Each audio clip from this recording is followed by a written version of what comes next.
환영합니다. 매일 막 엄청난 정보가 쏟아지잖아요. 그 홍수 속에서 당신의 귀중한 시간을 아껴드리기 위해 핵심만 딱 짚어드리는 이번 심층 탐구 시간에 오신 것을 환영합니다. 네, 반갑습니다. 오늘 정말 흥미로운 주제가 준비되어 있죠. 맞습니다.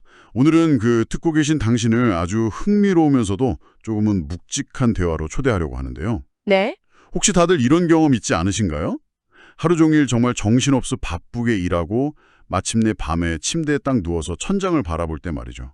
아, 그럴 때 갑자기 밀려오는 감정 있죠. 네, 갑자기 가슴 한 구석이 텅 빈 것처럼 대체 이 모든 게 다 무슨 소용일까? 이렇게 밀려오는 그 묘한 허무한 말이에요. 맞아요.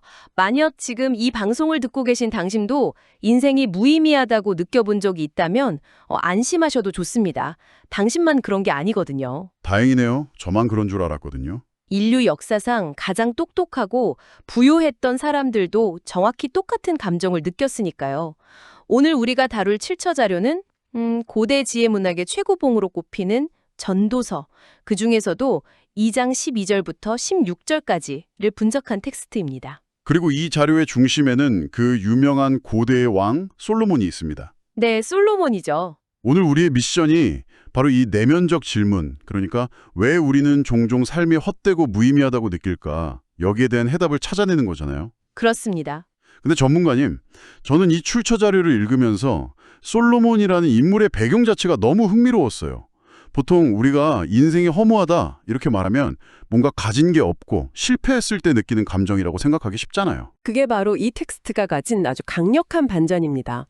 솔로몬은 당신이 상상할 수 있는 모든 부와 권력, 그리고 인간이 경험할 수 있는 온갖 쾌락의 끝판왕이었거든요. 쾌락의 끝판왕이요. 네, 현대의 억만장자들이 우주여행을 가거나 거대한 기업을 인수하는 것처럼 솔로몬은 거대한 건축물도 짓고 엄청난 부를 축적하고 당대 최고의 예술과 철학을 모두 다 섭렵했습니다. 말 그대로 인생의 버킷리스트를 완벽하게 지워나간 인물이네요. 그쵸. 그런데 그 모든 것을 다 가져본 그의 입에서 나온 결론은 충격적입니다. 그 어떤 것도 나에게 지속적인 즐거움이나 의미를 주지 못했다 이거였죠. 와, 상상이 가시나요? 돈, 명예, 즐거움, 모든 걸 다 가졌는데도 마음속 블랙홀이 채워지지 않았다는 거잖아요. 네, 전혀 채워지지 않은 겁니다. 자료 서두를 보면 이 허무함의 기원을 인류의 아주 원초적인 이야기, 즉 태초의 아담 이야기랑 연결해서 설명하고 있더라고요. 맞습니다. 아담이 신이라는 절대자를 저버리고 그 나 혼자만의 독자적인 행복을 찾겠다면서 금단의 열매를 먹었잖아요. 네, 그랬죠. 하지만 결국 그에게 돌아온 것은 완전한 행복이 아니라 고역, 고통, 그리고 두려움뿐이었다는 분석입니다. 그러니까 이 자료가 날카롭게 해부하는 지점이 그거군요. 신이나 어떤 초월적인 존재를 배제한 채로 인간 스스로 만들어내는 삶의 패턴이 어떻게 필연적으로 허무주의로 추락하는지 논리적으로 추적하는 거네요. 정확합니다. 이 오래된 문헌은 오늘날 우리가 겪는 번아웃이나 현대사회의 우울함을 마치 어제 쓰인 것처럼 꿰뚫어 보고 있는 거죠. 잠깐만요. 그럼 이 부분을 한번 깊게 파헤쳐 볼까요?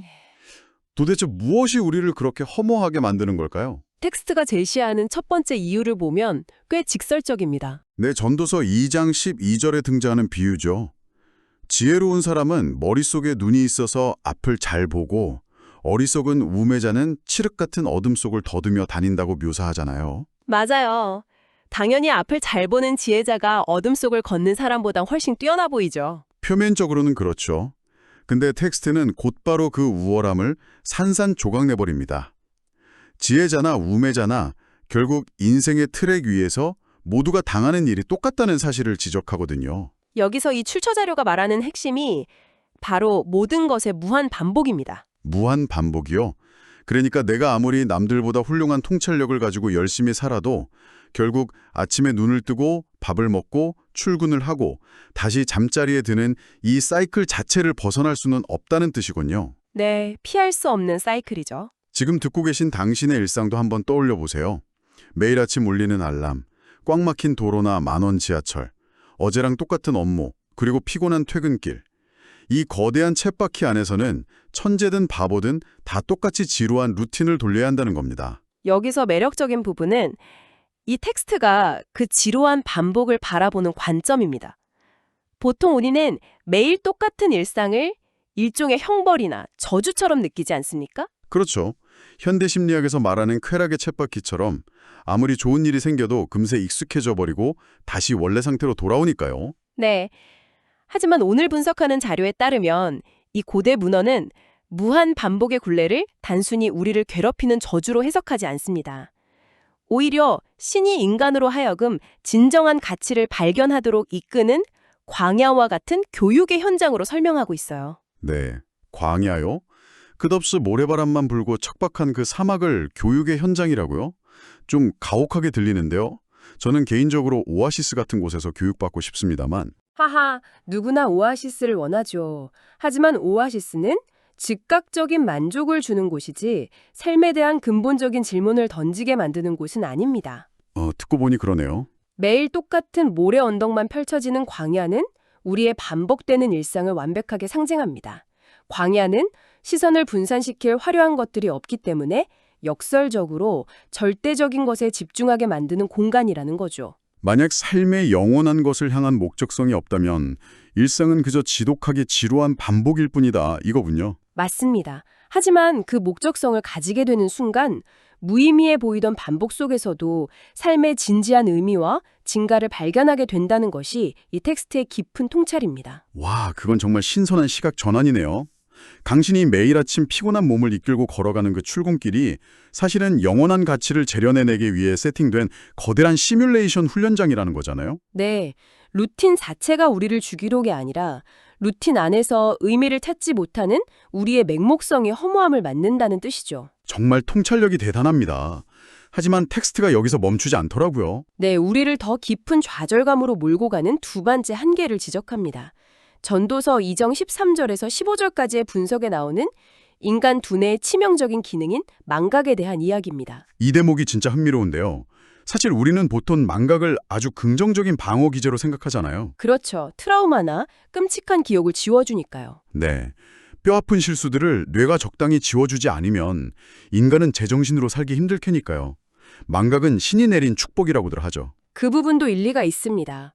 하지만 이 자료가 초점을 맞추는 것은 망각의 비극적인 이면입니다. 비극적인 이면이요. 네, 우리의 뇌는 선택적으로 나쁜 것만 지우도록 설계되어 있지 않다는 거죠.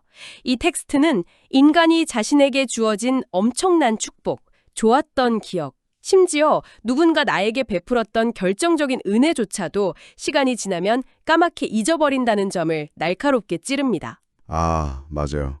살다 보면 이런 경험 꼭 있죠. 당신도 누군가에게 정말 절실하게 필요했던 도움을 받고 와, 이 은혜는 내가 평생 잊지 않겠습니다. 이렇게 맹세했던 적 있으실 겁니다. 다들 한 번쯤은 있죠. 그런데 1년 아니 몇 달만 지나도 그 강렬했던 감동과 감사함은 아주 희미해집니다.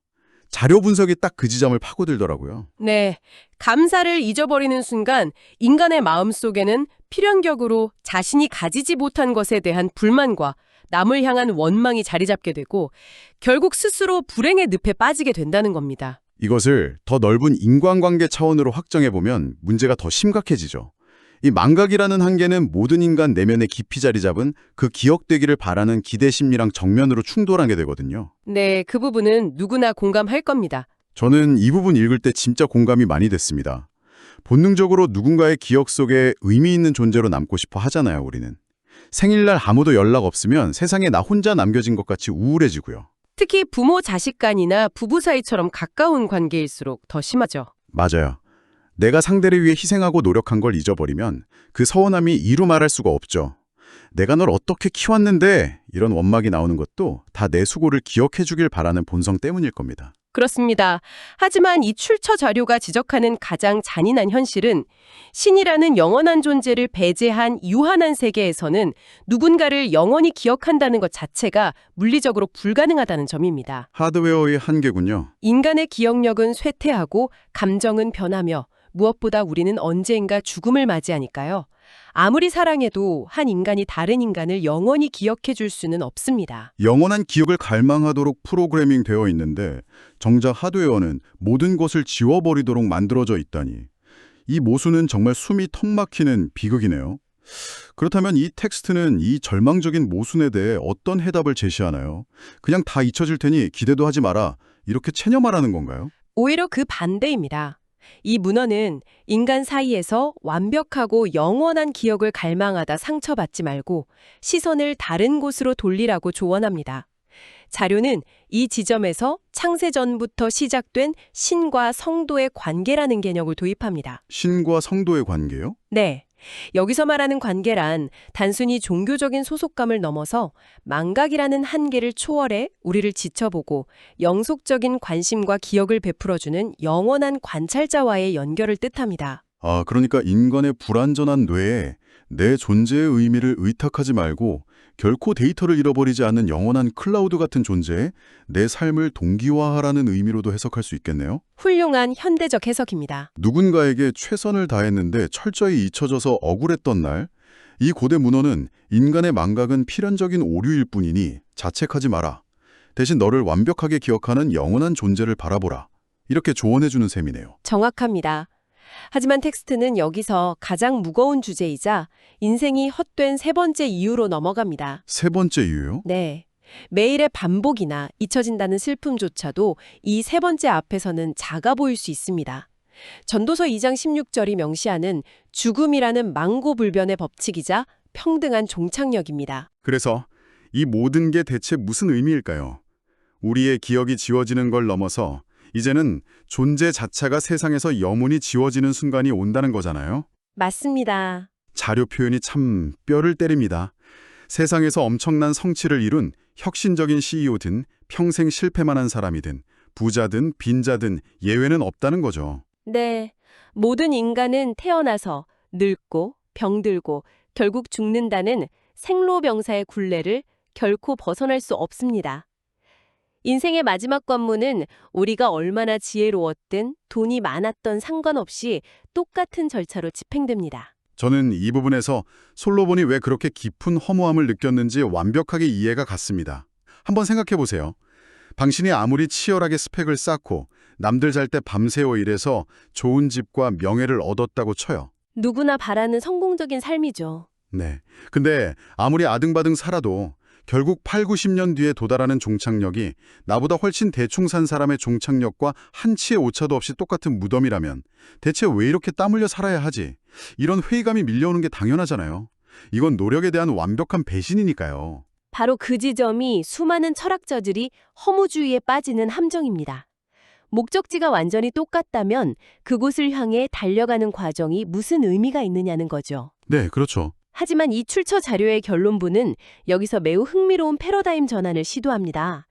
이 텍스트에 따르면 눈에 보이는 육체의 죽음이 진정한 의미의 끝이 아닙니다. 끝이 아니라고요? 무덤이라는 관문 자체는 모두에게 똑같이 적용되지만 그 관문을 통과한 너머에 있는 결과는 완전히 상반되게 갈린다고 주장합니다. 상반된 결과라면 어떻게 갈린다는 건가요? 자료는 신의 심판이라는 과정을 거치면서 인간의 종착지가 두 갈래로 나뉜다고 서술합니다. 하나는 영원한 사망 부활이고 다른 하나는 영원한 생명 부활입니다. 아, 생명과 사망으로 나뉘는군요. 네, 이 개념을 가져와 본다면 죽음은 모든 것을 무로 돌려버리는 블랙홀이 아니라 우리가 유한한 삶 동안 무엇을 추구했는지를 가려내는 거대한 여과장치라는 뜻이 됩니다. 듣고 보니 소름이 돋네요. 그러니까 겉보기에는 모든 사람이 사망이라는 똑같은 종착역 플랫폼에 서 있는 것 같지만 사실 거기가 최종 목적지가 아니었던 거군요. 진정한 영혼으로 가기 위해 잠시 거쳐가는 환승역에 불과하다는 거네요. 완벽한 비유입니다. 환승역이죠. 그렇다면 우리가 유한한 삶을 대하는 태도 자체가 완전히 달라질 수밖에 없겠는데요. 네, 이 텍스트의 논리를 종합해보면 이렇습니다. 세상에서 살아가는 과정의 의미는 단순히 부를 축적하고 쾌락을 누리는 것에 있는 게 아니라는 거죠. 어차피 그런 것들은 환승역에 도착하는 순간 다 놓고 가야 할 수화물에 불과하니까요. 짐만 무거워질 뿐이겠네요. 맞습니다. 오히려 이 짧은 삶 속에서 절대적인 진리나 영원한 존재를 배워가고 그 기준에 맞춰 자신의 존재 가치를 다듬어가는 과정에 진정한 의미가 있다는 겁니다. 인간의 종말이 단순히 소멸이 아니라 영생이라는 새로운 차원을 통해 삶의 진가가 온전히 드러난다는 것이 이 고대 문헌의 최종 결론입니다. 정말 밀도 높고 묵직한 통찰입니다. 자, 오늘 우리는 인류 역사상 가장 화려한 삶을 살았던 솔로몬의 치열한 고민이 담긴 전도서 분석 자료를 통해 인생이 헛된 3가지 이유를 심층적으로 탐구해 보았습니다. 네, 의미 있는 시간이었습니다. 당신을 위해 오늘 다룬 핵심을 짧게 요약해 볼까요? 첫째, 끝없이 매일 똑같은 일을 반복해야 하는 인생의 지루함. 둘째, 내가 베푼 은혜조차 잊히고 마는 인간 망각의 한계, 그리고 그 슬픔. 마지막 셋째는 아무리 훌륭하게 살아도 결국 모두 흙으로 돌아가야 하는 죽음이라는 거대한 평등이었습니다. 하지만 텍스트는 절망으로 끝나지 않았죠. 지루한 반복이 영원한 가치를 재련하기 위한 광야의 수업으로 볼 수 있고, 망각의 슬픔은 우리를 절대 잊지 않는 영원한 존재를 갈망하게 만드는 동력이 됩니다. 그리고 허무해 보이는 죽음은 끝이 아니라 영원한 생명을 향해 나아가는 환승역이 될 수 있다는 메시지였죠. 그렇습니다. 종교를 떠나서라도 이 고대 문헌이 수천 년 전에 인간 심리와 삶의 패턴을 이토록 정확하게 해부했다는 게 놀랍습니다. 오늘 밤 당신이 자리에 누웠을 때, 혹은 내일 아침 다시 출근길 알람 소리를 들었을 때, 오늘 나눈 지혜가 일상을 바라보는 렌즈를 조금은 다르게 맞춰주었기를 바랍니다. 네, 일상의 의미를 다시 찾는 계기가 되면 좋겠네요. 자, 이제 오늘 탐구를 마무리하며 당신의 뇌리를 자극할 아주 도발적인 질문을 하나 던지고 싶습니다. 텍스트는 우리 인간이 본질적으로 잊어버리는 존재이며 오직 영원한 초월자만이 완벽한 기억을 유지한다고 했죠. 그런데 지금 우리는 어떤 세상에 살고 있나요? 스마트폰, 클라우드 저장소, 무한한 데이터를 기록하는 인공지능, 우리는 절대 잊혀지지 않는 완벽한 디지털 영생을 우리 손으로 만들어가고 있습니다. 내 기록과 목소리가 죽은 뒤에도 영원히 반복되는 세상 말입니다. 어찌 보면 영원을 향한 인간의 기술적인 도전이네요. 그래서 당신에게 묻겠습니다. 인간의 불완전한 뇌 대신 절대 망각하지 않는 디지털 시스템이 우리를 영원히 기억해준다면 솔로몬이 느꼈던 그 깊은 허무함은 과연 치유될 수 있을까요? 아니면 그 거대한 인공적 발버둥이야말로 텍스트가 경고했던 독자적인 행복을 추구하다 실패한 또 다른 허무함의 극치가 될까요? 당신이 오늘 하루 남긴 수많은 디지털 발자국들이 과연 영원한 가치를 지니는 것인지 당신만의 해답을 한번 탐구해 보시길 바랍니다.